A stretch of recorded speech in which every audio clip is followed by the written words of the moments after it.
అదే RTV app వార్తల్ని క్షణాల్లో చదివే అవకాశం ఉంటుంది. ఒక న్యూస్ పేపర్, ఒక టెలివిజన్ ఛానల్ మీ చేతుల్లో ఎప్పుడూ ఉంటాయి.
సింగరేణిలో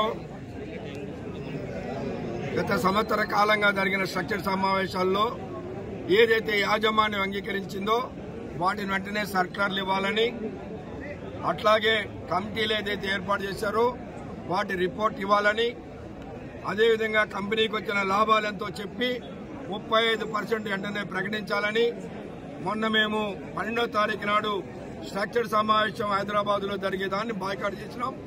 ఇవాళ సింగరేణి వ్యాప్తంగా జీఎం ఆఫీసర్ ముందు ధర్నా చేస్తున్నాం. ఒకవేళ యాజమాన్యం ఇదే పద్ధతిలో మండి వైఖరి అవలంబిస్తే సింగరేణిలో సమ్మె నోటీస్ ఇచ్చి సమ్మె చేయడానికి కూడా గుర్తింపు కార్మిక సంఘం ముందుంటుందని, అవసరమైతే అన్ని కార్మిక సంఘాలను కలుపుకొని కూడా పోరాటం చేస్తామని హెచ్చరిస్తా ఉన్నాం. మరిన్ని వీడియోస్ కోసం ఛానల్ ని సబ్స్క్రైబ్ చేయండి. లేటెస్ట్ అప్డేట్స్ కోసం వాట్సాప్ ఛానల్ ని ఫాలో చేయండి. అండ్ లింక్ డిస్క్రిప్షన్ లో ఉంది.